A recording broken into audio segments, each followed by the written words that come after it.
Hello. Uh, right. I haven't gone into the game since caves have been introduced. It's the first time I've gone in. Uh, I'm looking at the Select a World panel, and it says 3 claims, so maybe I still have a cottage. We'll see. I logged out in the bedroom of the cottage, so let's see if I appear there. Here we go. I thought I'd do it live for you, just as a thing. Oh, there we go. Good, good, good. Ooh, new music. Nice.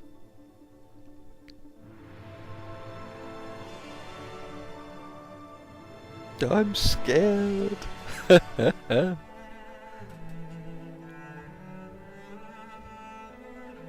And I think I'm gonna. I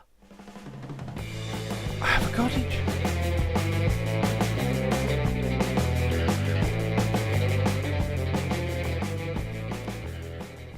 Hello, and welcome to another tantalising glimpse of Landmark Beta with me, Binage. Well, as you will already have seen in the pre-credit sequence, I have a cottage still. This is fantastic news for me. I understand that other people have had their claims removed, but slightly more on that later. First off, caves. Doom. Caves are here. It's the first phase of caves in the game, and at the moment they only occupy 10 to 15% of the depth of the world. When the next phase of caves is rolled out, we don't have a date for that, they'll fill up the rest. Now at the moment they feel huge, so I shudder to think what the rest will be like, and indeed how easy they will be to explore. But time will tell. The area around a cavern entrance, this being a cavern entrance, cannot be claimed. So if I go into the map, where am I? You can just see this area here, which is where the entrance is an irregular shape and cannot be claimed. The same is true over here and here. In fact, this is a really good way of finding surface entrances to caves, because if you zoom out, you'll see the larger sort of squares where a claim has been placed, but you'll see the smaller irregular areas, which is generally speaking where cave entrances can be found. So that's a great way of finding caves if you are not already familiar with that. Now, caves can have... oh, yes, previous to what I was saying about claims being removed, if your claim was on top of or near a cave entrance, then it would have been removed, and the claim would have been templated, and you'd have had all your resources and props refunded. Now, unfortunately, this also means that if you had a deep claim and it just touches on the top of a cave system, that would have been deleted as well. This has led to some issues where people have been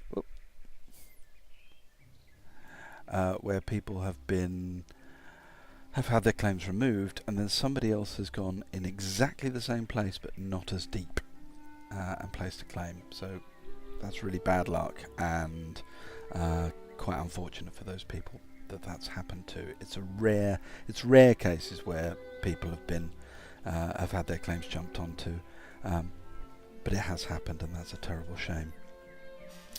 Now, caves have ore, gems and ancient earth veins that can be found while spelunking. Veins are found not only on the ground but also on cave walls and the ceilings, and most veins that you find in caves are bigger than their counterparts on the surface. Some veins are hidden just beneath the walls and floors, and there are detection items, which I'll explore later to help you locate these deposits. Also, inside caves, treasure chests can sometimes be found, unless you're me, because I'm really unlucky with that sort of thing. Chests contain resources, props, accessories, potions, and even a few new items, including a much improved grappling hook, it's better than we can currently craft, light stones, which I'll demonstrate later. You can get temporary versions and permanent versions. Greater Lightstone is permanent, which help to illuminate caves. And there's even an item which will allow you to glide. And I've seen video of that, and it looks amazing. Unfortunately, only available to treasure chests at the moment. Now, treasure chests will award loot to any nearby group or player. So when anybody opens a chest near you, you will get some of the loot, but you don't receive identical drops. I don't. When I was with a friend of mine going through caves, he opened the chest. He got a few special items, and I just got resources. Now, I don't know if that was just a one-off, because, as I say, my luck has been awful. That was the only chest I found, and I didn't find it. He did. So I don't know if the special items are only granted to people who open the chest, or if I was just unlucky again. And I simply don't have the sample size at the moment to say whether that's a thing or not. Best bet for the time being, I would advise, is if you're going spelunking with friends, take turns opening the chests, just on the off chance. At the moment, there's no indication of whether the items that you can find in chests will ever be craftable by people who don't go caving. I hope that they will be craftable, because, as I say, my luck finding chests is abominable, and I would quite like to be able to glide one day, but yeah, we'll see. Anyway, let's dive in, and what I'll do first is I'll give you a quick whistle-stop tour of the different cave biomes. So we'll start with this one, and this is an old forest cave. So if we run in, now something that I've noticed, and I don't know if this is intended, is that light levels vary wildly between biomes. So excuse me. Old forest is actually quite... old growth forest is quite well illuminated, and we've got some new plants that also give off light. So there's this plant here, and you can also see a thing in the ceiling there. As you go down, as you go down, you see that it still remains quite bright. Now I'll just activate one of my light stones. Oh, no, that one. Yes. And this gives me a small area of light around me, which I don't really need in old growth biomes or jungles, but certainly do need in deserts, and I think in tundra as well. These new plants can be harvested. Now, I heard a trick. A lot of these cannot be you can't harvest them. They're sort of really awkward. Let's see if no, they might have hotfixed it, but I don't know. Let's see there. I'm now gonna be able to harvest absolutely all of these. Yep. Okay, it looks as though they might have fixed that bug. There was a bug where the sickle was just going straight through things and not harvesting them. Let's try that one. Aha! Goody goody. Oh no.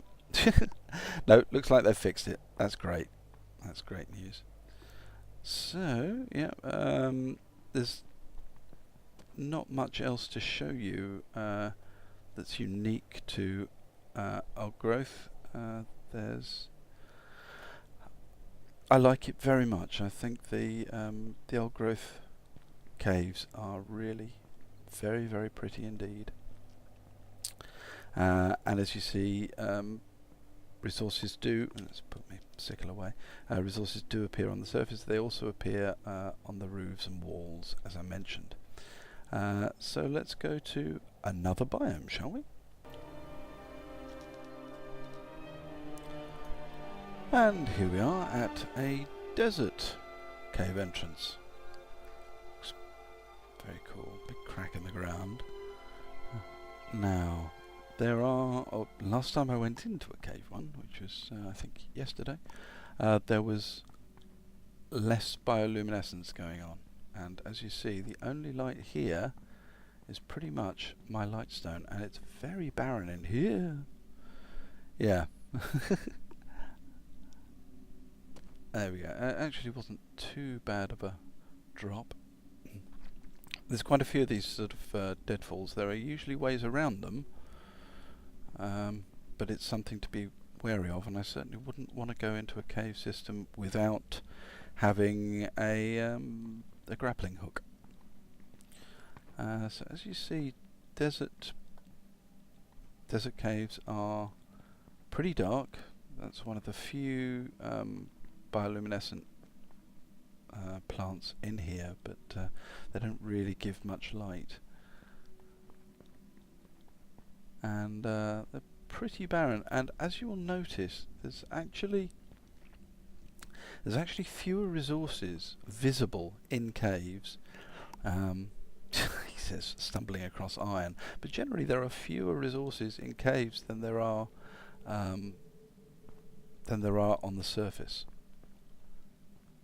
Whoa, that's a long way down. Let's go down anyway. Poing. Yeah, it all looks very barren inside caves. Fortunately, there are some tools, which if I control 2, we've got 2 tools. We've got the ore prospector and the ground sounder. Now the ore prospector finds metals, nearby metals, and the ground sounder finds nearby stone and earth.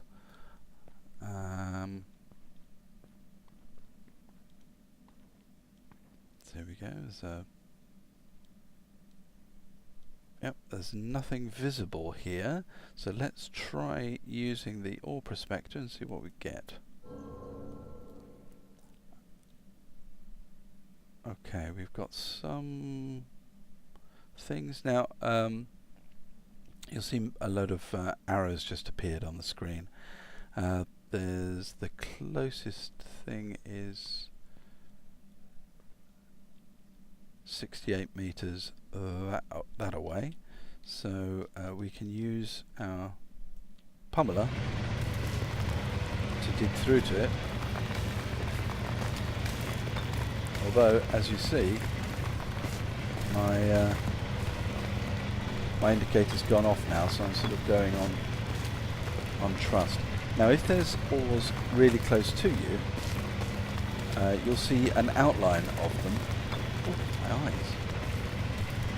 You'll see an outline of them appear rather than just that directional indicator.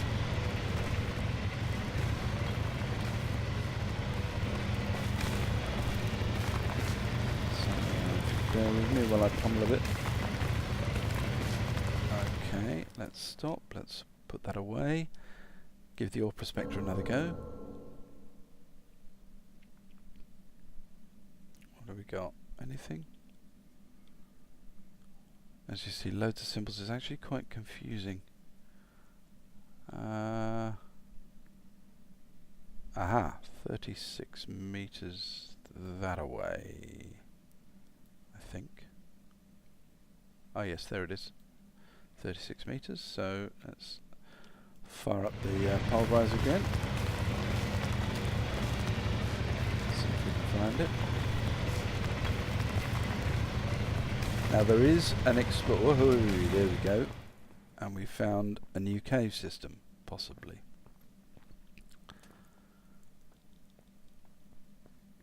And there there we go. That is our ore deposit. So it's iron. I might as well harvest it. And this will give you an idea of how much larger these veins are, hopefully. Let's just dig through.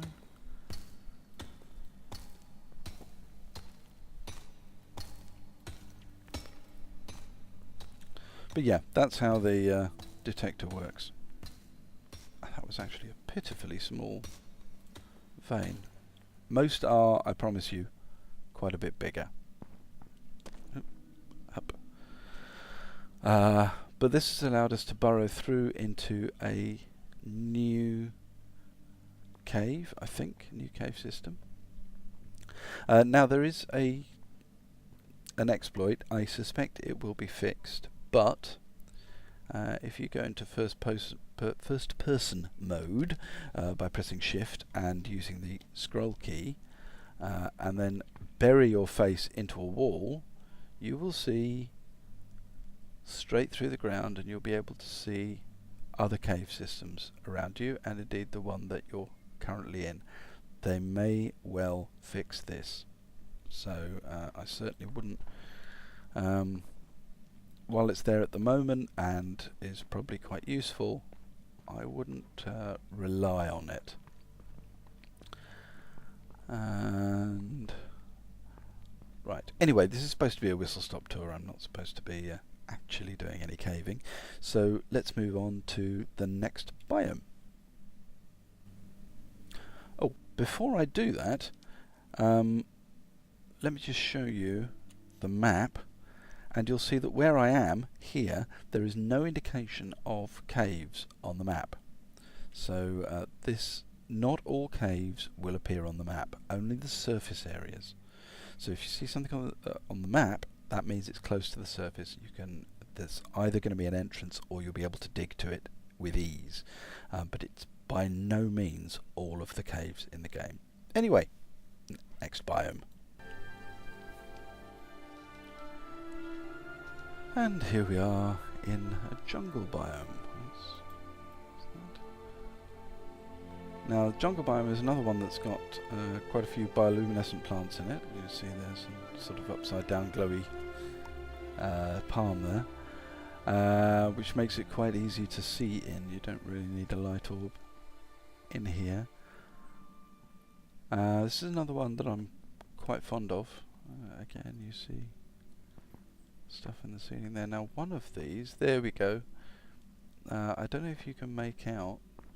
See that white root thing? It's only white because it's illuminated by that bulb, but you'll see it's dripping water, which is kind of cool. I like that. And here we are, and you'll notice that the music has changed, which is another new feature, which is kind of cool.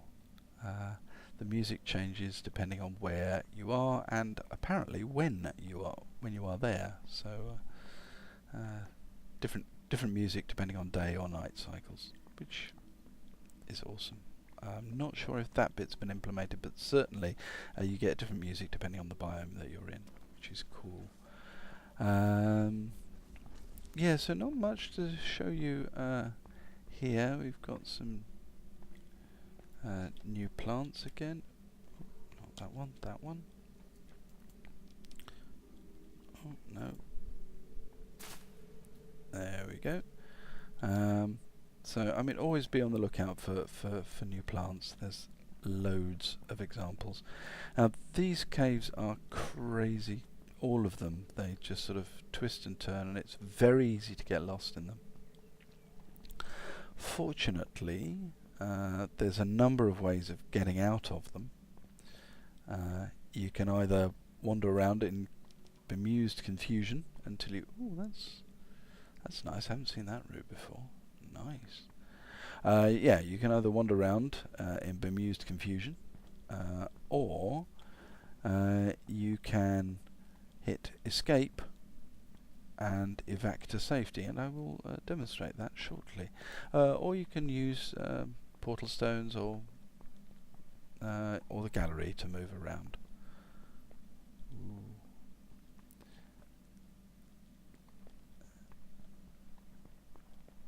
They really are very pretty, but in terms of resource gathering, unless you're gathering generic plants, it's not so great because you have to fairly constantly use your detector, but they are absolutely beautiful, I think you'll agree. Anyway, let's put my sickle away and demonstrate. There we go, evac to safety, and this will take you straight to the surface.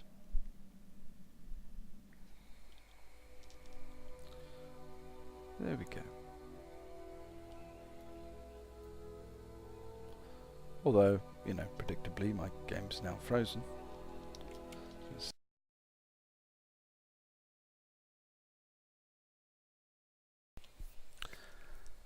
And here we are again after a slightly distressing crash, but nothing dreadful, just a regular common or garden crash. But this gives me the perfect opportunity to talk a bit about the changes that have been made to trees. Now, particularly the special woods that you've got from trees. They've changed all of the trees that the special drops came from. So you used to get, let me see, what was it called? Palm hearts from these sort of stumpy looking palms here. So if I have a go at it, plain wood log, plain wood log, plain wood log, and heartwood, but no palm heart. No, the reason being, this is the new hotness, this spindly looking palm tree, which looks, I guess, more familiarly like a palm tree. If we chop into this, we should get palm heart. There we go, palm heart. So yeah, what you're looking for now is the spindly type of palm, not the stumpy type. Stumpy type will still give you plain wood and heartwood, but it won't give you palm hearts anymore. There are differences in the other biomes too, and I'll take you through those in a tick. But next stop is the new tundra biome caves. See you on the other side. And welcome to the tundra biome, the frozen wastes. Now another change to the trees here. Spindle cones used to drop from these majestic looking fir trees here. They no longer do. The majestic looking fir trees just drop heartwood like any other tree. What does drop? Well, they're not even spindle cones anymore. They are now spindled splinters, and they drop from these tiny, unassuming little trees here. So if I hack this one down, there we go, spindled splinter, and another one, and another one. Awesome. So there you have it. Nothing majestic, just those odd little spindly trees, which I guess, you know, they are called splinters, and that's what you get from one of those. Now I also wanted to talk to you about plants. There we go, there's a good example over there. Now plants used to be quite tiny universally. Some of them have undergone something of a change and are now quite a bit larger, like this bluebell here. Now the benefit of this is that the larger varieties, there are still small varieties, but the larger varieties tend to give a greater yield than the smaller ones. Hello. Oh no, there we go. So 1, 14 bluebells, and 2. 12 bluebells. For a grand total of 26 bluebells from one plant. And then we go here. These never used to be harvestable, they now are. And they will yield plant extract and plant fibre, which is great. More things to harvest. This is good. Anyway, let's see if I can find a cave entrance near here. There we go. I see a cave entrance just here. Big cracks in the ground. Now, can I go. Now, these ones, like the desert biome, I don't think they have very much in the way of bioluminescence in them. They're quite dark. Hear the wind, music changes. So yeah, these ones, and desert, oh look, so there is bioluminescence in here. It's just not quite as illuminating as jungle or old growth bioluminescence. Like, there we go. Oh, yeah, could easily have run off the edge there, and indeed I'm going to, because I want to go down. Whoa, that's a big drop. Let's go down there, because that looks interesting. There we go. New plant. It's a very nice new plant. Very angular. So in general, tundra caves, the ice caves, are darker than the forest or jungle caves.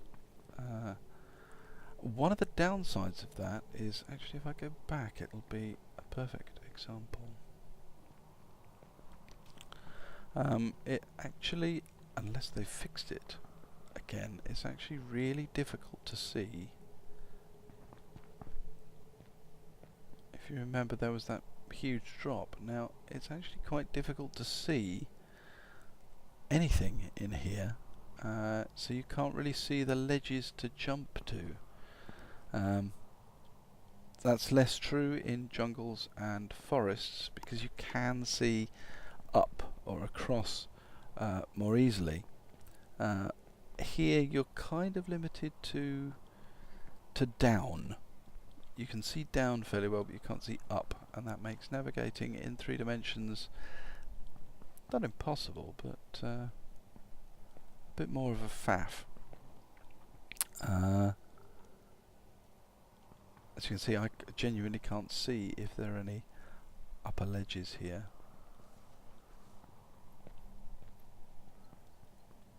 Again, very pretty, very atmospheric, but resources appear few and far between, unless you use your detector.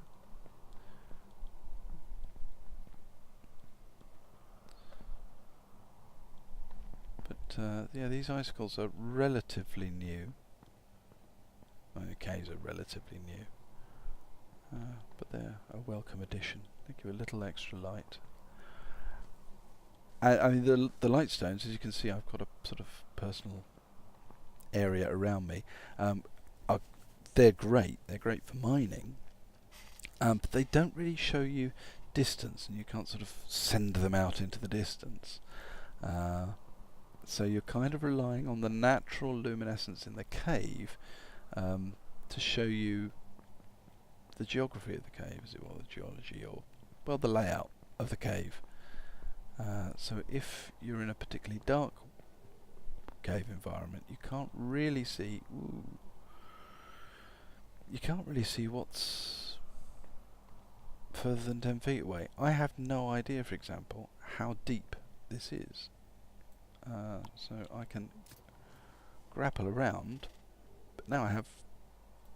Yeah, kind of need to grapple down. Once falling damage comes in, people are going to be grappling down a lot more, I think, than they grapple up. Anyway, we've got. Let me see. Have we done all of the biomes now? We've done old growth. We've done desert. We've done jungle and tundra. This is the last one. So there we go. That's all of the biomes done.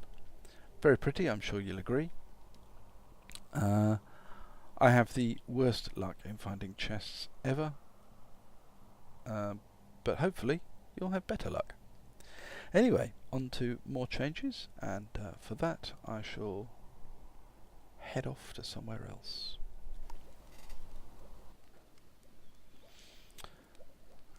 And here we are, back at the cottage.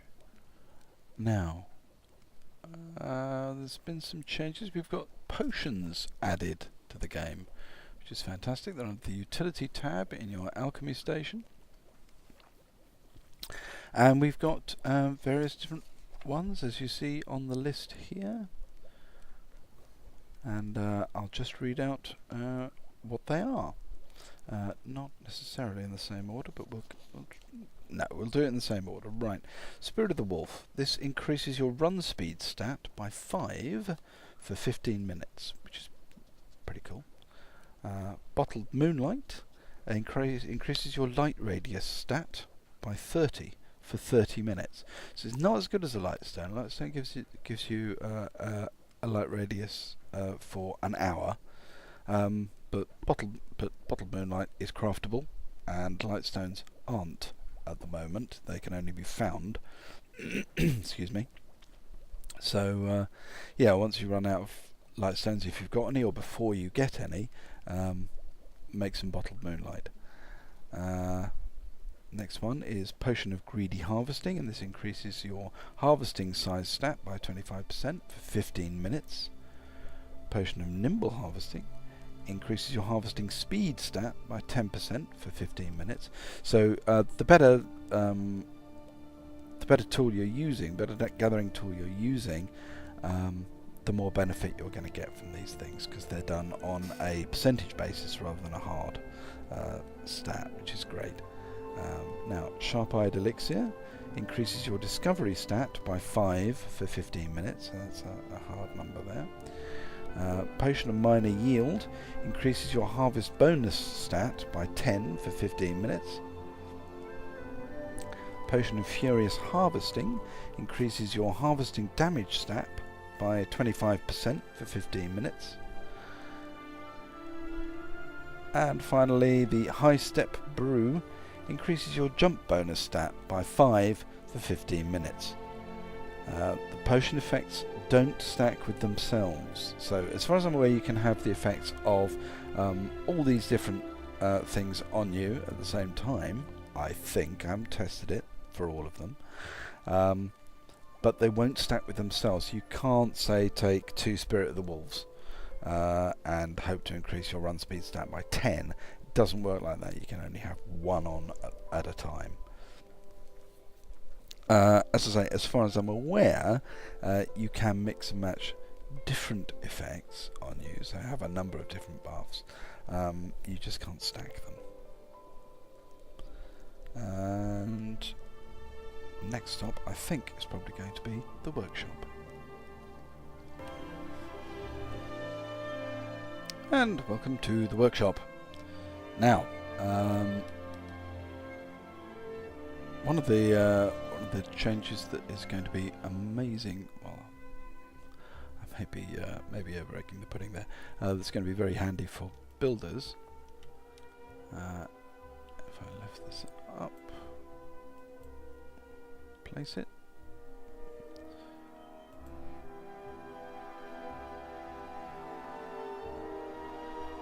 Now, if I shrink this to, should be 4, there we go, 7, and cut that. Now, when I place it, as you see, the maneuvering arrows, the green things, are much further apart than they used to be. So it's now much easier to see that tiny yellow dot, which represents the voxel I'm pasting. This is an amazing change. It's superb. Now there's another one, which if I press there to get into tweak mode, there used to be a scale button, which was useless. You couldn't use it on pasted volumes or on templates. Now it's a mirror button. So instead of I don't quite know. I haven't quite got my head around how this works. I'm not sure what axis, if any, it... Oh, there we go. So you can mirror it there. You just highlight the axis that you want to mirror it on. That's superb. Right, so yeah, that's a change, and it's a really good change. Yeah, I mean, mirroring using V wasn't exactly difficult, but having a non-redundant button is great. So that's that. See you in the next bit. So, on to the changes to the Old Forest special wood. Something faintly uncomfortable about saying special wood. Anyway, ancient rootstock used to drop from these sort of diamond-barked trees, but no longer. Now they drop from these gigantic things here, which, let me see, that's not a good angle. You can tell the ones you want because they have a face on the front. There you can see it. There's the nose, the mouth, and a couple of eyes. And those now yield your ancient rootstock. So if I chop away at it.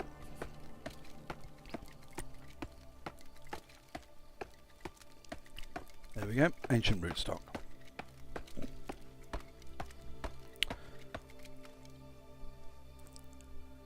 There we see a giant cotton. Aha! Anyway, next stop, the desert, for their trees. And here we are in the desert. Now this tree here with the purple flowers used to drop things called thistle seeds. It doesn't anymore, it drops heartwood. The new tree that drops, well, it's not called thistle seed anymore, it's called gnarled knot. And it's this thing, which is kind of a cross between a tree and a cactus. So if I chop into it,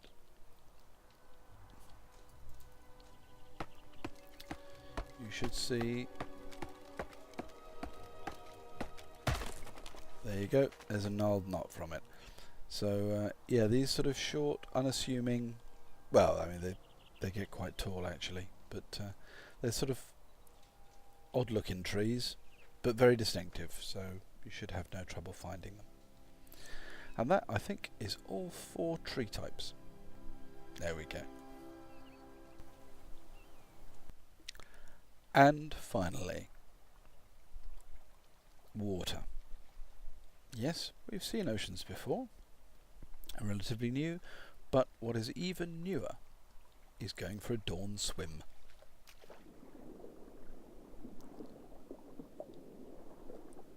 There we go, there's the water, there's the waves from underneath. At the moment we don't require oxygen, or, we sort of auto-generate oxygen, something, I don't know. But we don't breathe underwater, or we do breathe. We don't suffocate, that's better, we don't suffocate underwater. We have fairly free movement, it's relatively quickly, the animations are gorgeous. And yes, we can mine underwater. So if I get my pickaxe out, there we go. One of the cool things about this, as if this wasn't cool enough, is that the sound under here is muffled. So the sound of your pickaxe hitting iron, in this case, is muffled. I don't know if it will come through, but it's great. And here you see the texture bug back in force. Yep, the dirt now looks like banded, striped wood.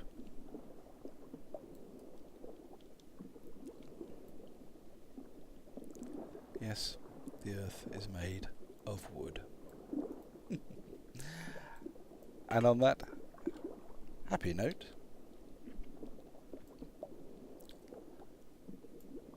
I shall say goodbye until next week. If you enjoyed this episode, please leave a like. If you have anything to say about it or any questions, do please leave a comment in the space provided. And if you really liked it, go ahead and subscribe.